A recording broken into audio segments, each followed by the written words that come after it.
new African concept.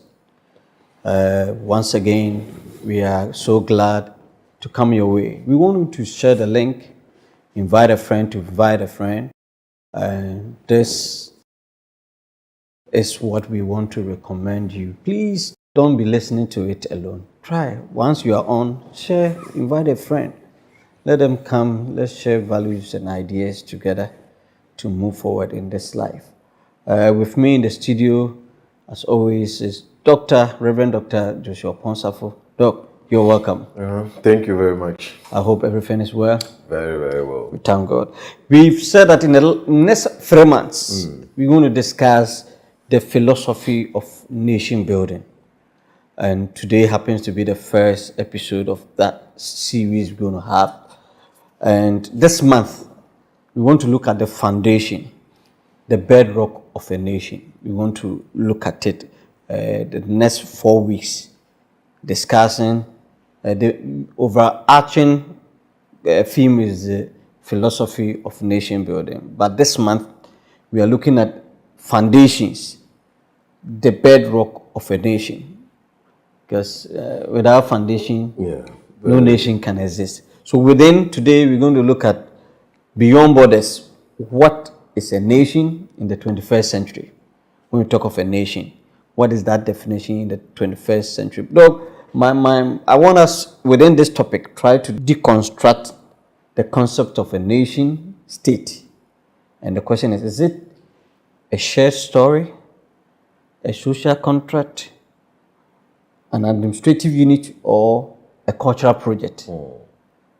And try as much as possible to also contrast Western models with African pre-colonial and post-colonial realities when it comes to nation. The bigger question is, are we building nations or state nations?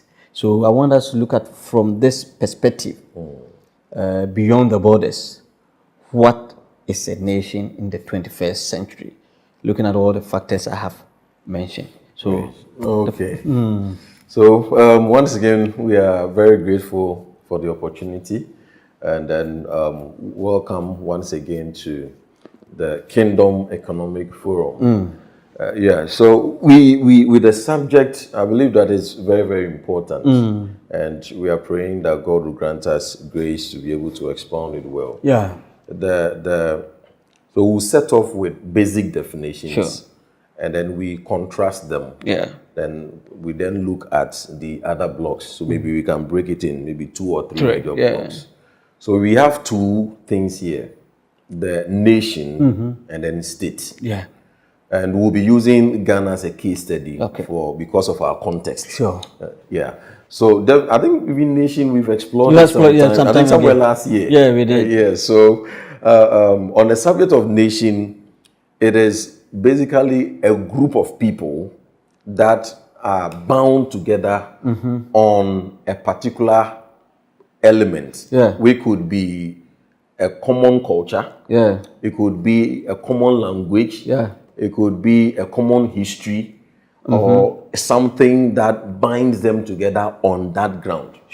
So in defining nations, one of the things that separate nations from, let's say, state or country is that for a nation, it may not be so much of a territory. That is why in the 21st century, with riding on technology, it's possible to have a nation, a virtual nation. That is having a group of people who are connected together, having a common vision, or there is a binding element, either tribal, either ethnic, either religious, that binding element. Even if they don't possess a territory, it is still a nation.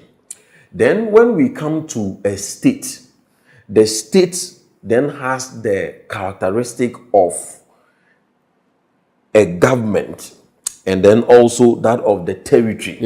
So there must be a standard territory, and then that comes with things like a national anthem, coat of arms, and others like that. And then so the state is more of a political entity, whereas the nation could be cultural, it could be religious, it could be historical, but a group of people bound together on a common theme or a common ground.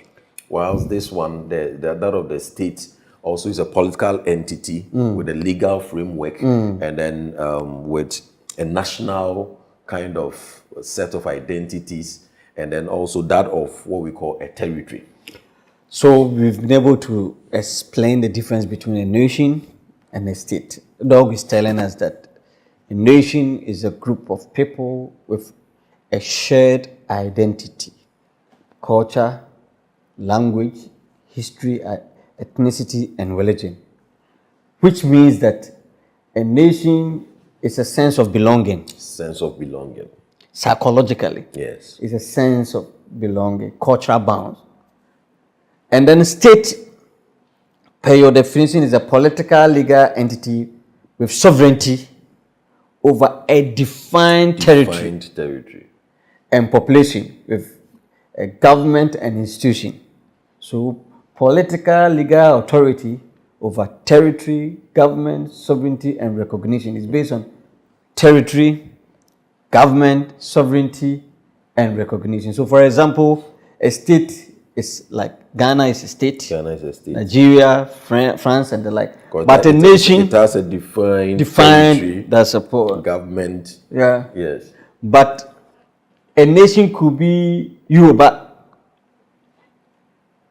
and it could be maybe in Ghana here. A nation could be Asante. Asante is a nation. It could be, yes, it could be a nation. A nation where it's a nation, that kind of thing. Yes. Okay, I get it. So therefore, if I get you well, the key distinction is that a nation might not have a territory.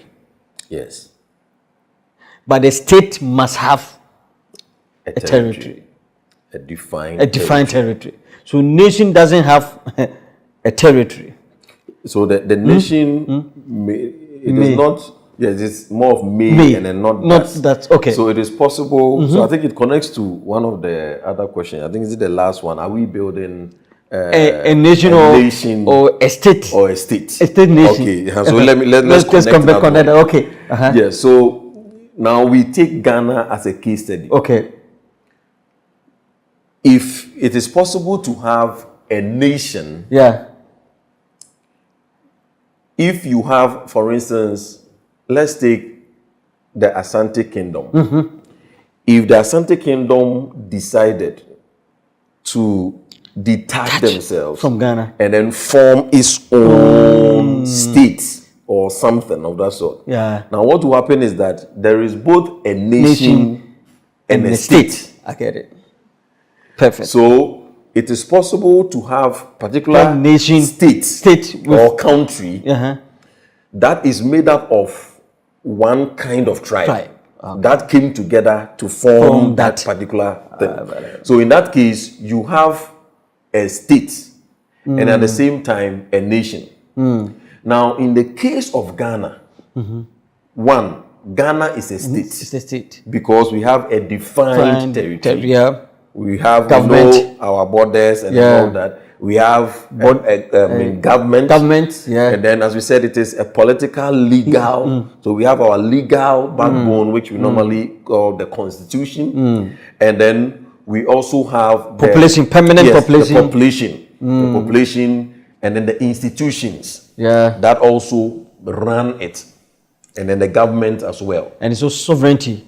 The capacity to enter into relations with other states. Ghana has that one. So we have that one. We are recognized. That is when you do the public international law. We are recognized as a state.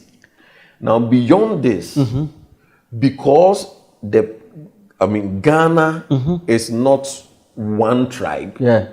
It's not one religion. It's not one. There is no single thing which defines us together. All together. So what then has to happen is that, but nationhood is also necessary. Good.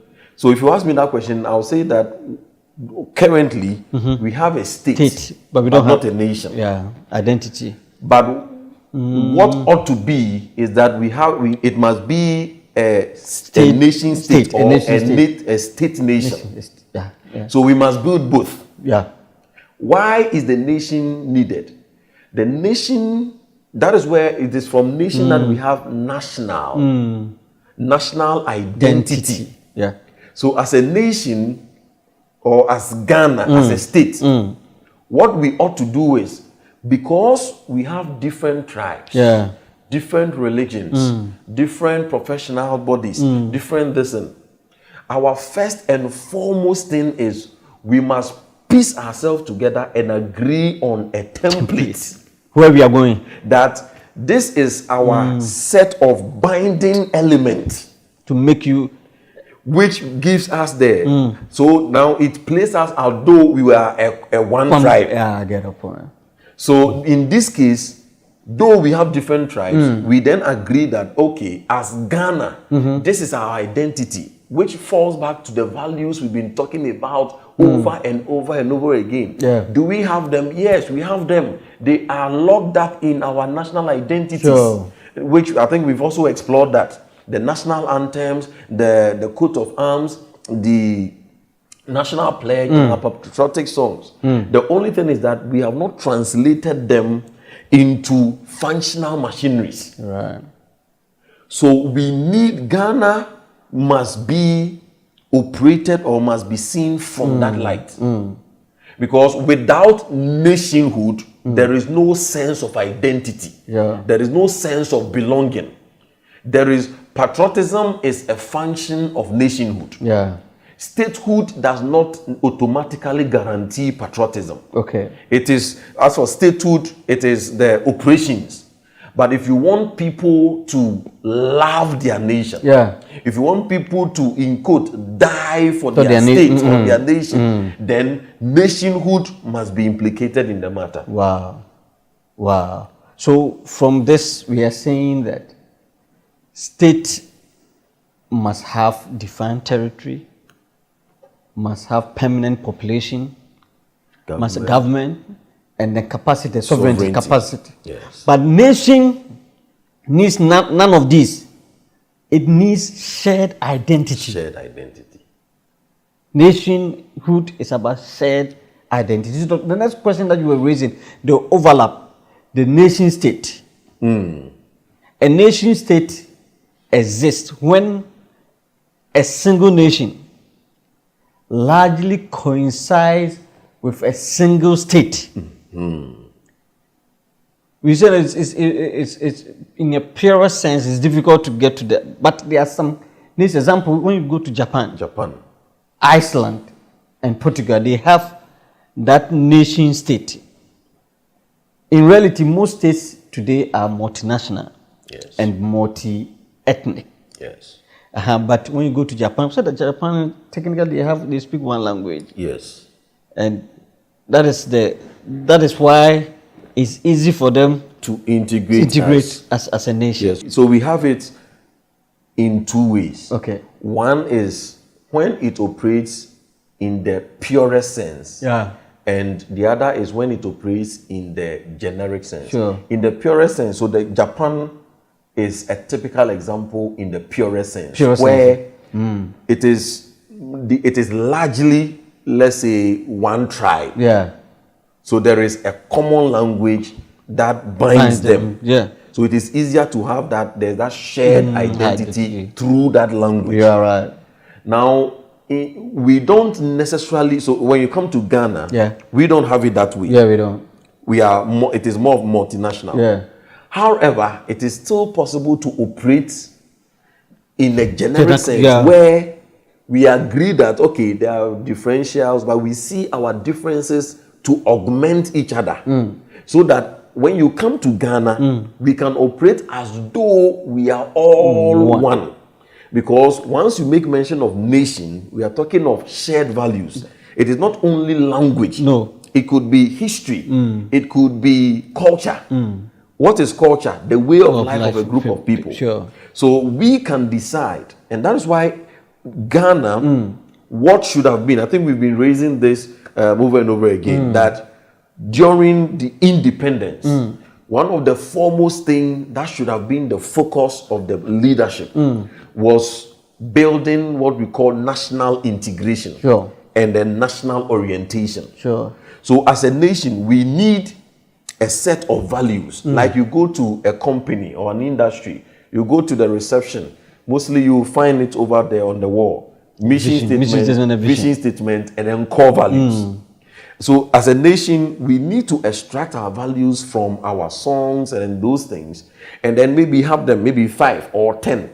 It should be clear, and everyone should understand that, okay, respect, this patriotism, these values is what defines us as Ghana. Now, when we do that, it overrides the Tribal differences. Yeah. So in this case, we are still a state, a nation. Though it is not in the purest sense like that of Japan and Iceland and Iceland, because theirs is tribal, on the tribal level and the language linguistic level. But in this case, we've been able to override our differences. Good. And then we've come together that this is our single trajectory. With this understanding, then it means that in African contexts, the colonial borders split nations across states. And that is the major problem. Because, for example, if you go, we have the Maasai in Kenya and in Tanzania. So, and that has created, I think, a lot of tension. Yeah, even in Ghana, Togo. The yes. Good. And then even Ashanti Kingdom, some of them are in Cote d'Ivoire, Togo, and some are part of that. Yes. So, if you are listening to us, sometimes we hear some words, and it's like if you don't do government in the secondary school, you won't be able to understand some of these terms. Exactly. And that's what we are bringing to us, for us to understand that there's a difference between a state and a nation. And for us to be able to develop, we should try as much as possible to bridge the gap where the state will be there, but we should move to where we can bring the nationhood within the state. Very good. That will help us to be, the reason why you don't love Ghana is that you have not been taught. You think that when you say Ghana is somewhere, Ghana, baby, but or if you don't like your nation, is that you have not been taught.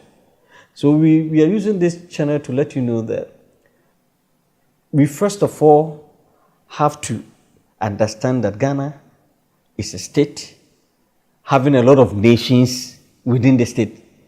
But for us to, out of this diversity, the state must grow to have some values that combine all the individual nations within the state. Then that we would have what we call state nation. But I have something here. Say that. Okay. Are we building nations that's forging shared identity, or state nations using the state power to create a nation? Having discussed this, that's the question. Yeah. Are we building nations forging shared identity, or state nations using state power to create nation? That's a question that is coming up. I don't know whether you... And then we move to the practical implication.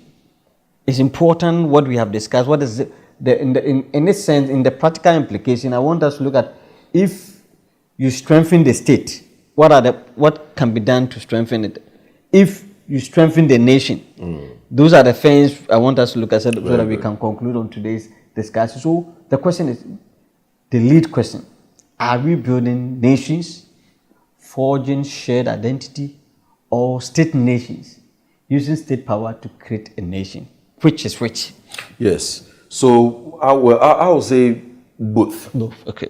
And okay, are we building in terms of what we ought to do? Yeah. Because I don't see, from where I said, using Ghana is not possible. I'm not seeing the nationhood. There. Okay. Yes, the nationhood aspect. There is a bit. Our efforts are much more on the statehood. Yeah. In terms of what the statehood then will deal with. In terms of the government, the democracy, the operations, and then all that. Yes.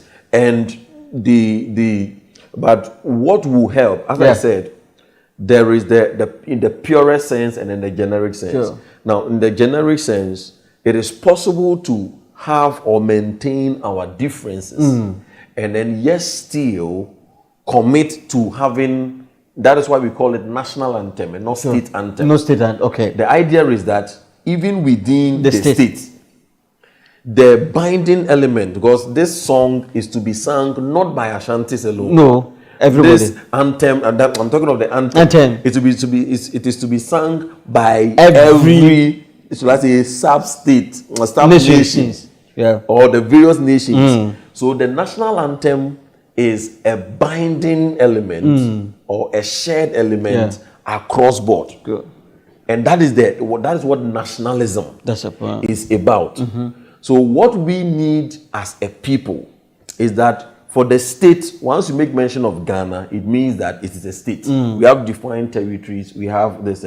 So the usage of power, that is the state, to drive nationalism. That's what we need. That is what we need. Wonderful. Because the various factions will be looking up to the state as a common authority. Yeah. So the common authority must use the power available to now drive a common grounds of identity. I get it. So if we say that we are going in for this particular, let's say the choice of our national anthem, the choice of our national flag.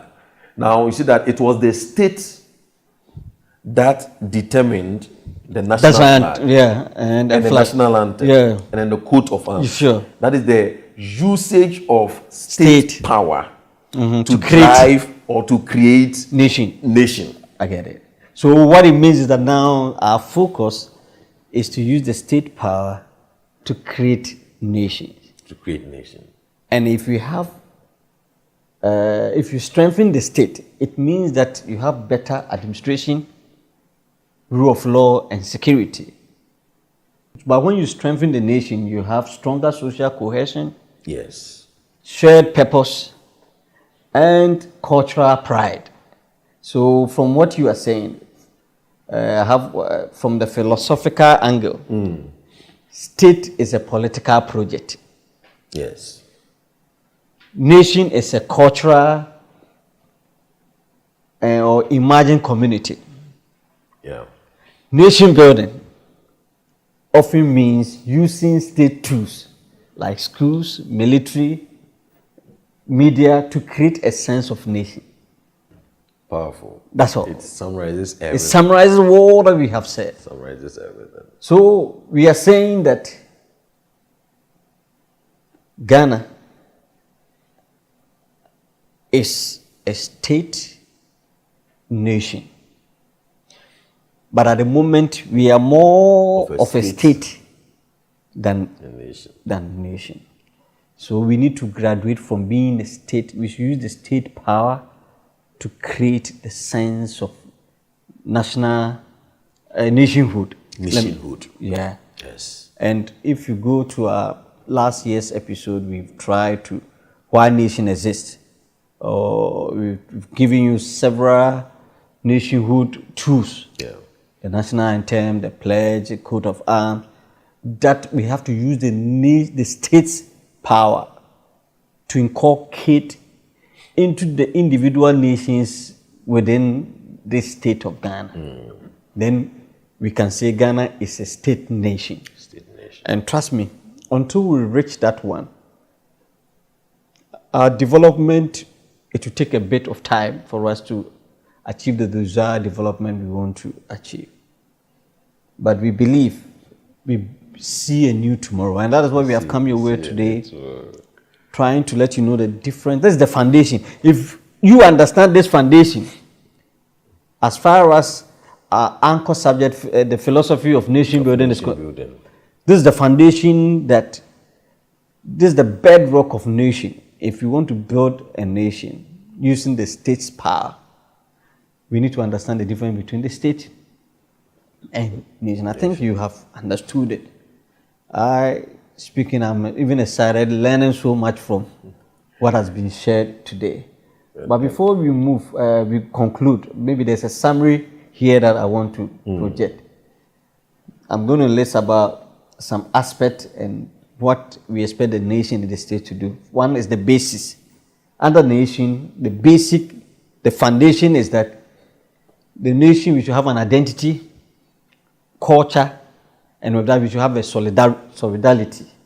You get it? Solidarity. But when it comes to state, you should have territory, sovereignty, institutions. That's the basic foundation. Yeah. When it comes to existence, a nation is more of psychological and social. That's right. But state is legal and political. And the question in the summary is that can nation exist without, or can any of them exist without the other? Fine, nation can be there, yes. You know, nation is stateless. We can have a stateless nation. It's in the mind. Yeah. And two, state can be there without being a nation. Because we have multinational states. Yes. And that is the typical situation we have in Ghana. We have a state, but we don't have a nation. Okay. And each one has its pros and cons. Each one has its own, yes. That's upon each. But then the best is bringing the synergy. Yes. Is the best. That's the best. That's the best one. We are concluding that this episode 1 and philosophy of nation building. Today, this month, we are looking at the foundation. We are saying that many African challenges stem from the mismatch between colonial era states and pre-colonial nations, requiring both state effectiveness and inclusive nation building. So if we're able to use the state power to create the awareness of nationhood, then we'll be able to achieve the development we are looking for. The best idea is to have a state nation. And we have given example like Japan, Iceland have been able to do it in the purest form. But Ghana, and most importantly in Africa, we are yet to arrive at having a state nation. Exactly. And that is a lot of work for us to do. We believe that in the coming weeks, we will touch on certain things that can help us to bridge the gap. That if you say you are a Ghanaian, you'll be able. The reason why you are not patriotic is that physically you are Ghanaian, but in the mind you are something else. In the mind you are too Ashanti person than a Ghanaian, or in your mind you are too a Muslim than a Ghanaian. So when even these extremists are coming, you pave way for them to come because you are religiously biased than being a Ghanaian. You get a point? And then you pave way to create war. Some of you, since your party went on opposition, you prayed that you wish that Ghana ejaculatum. That's the wrong mindset of it's like the reserve goalkeeper. It's no good. We are building a state nation. Let us begin to love our dear nation, Ghana, and trust me, we will be able to achieve a lot. On this note, we want to thank you. We want you to share the link with friends. This has been Kingdom Economic Forum. The app is around. Go down there and download YouthWise app. YouthWise app. Download the app and then your life will be so much beautiful. Until we come your way, Doc. Thank you. Bye-bye.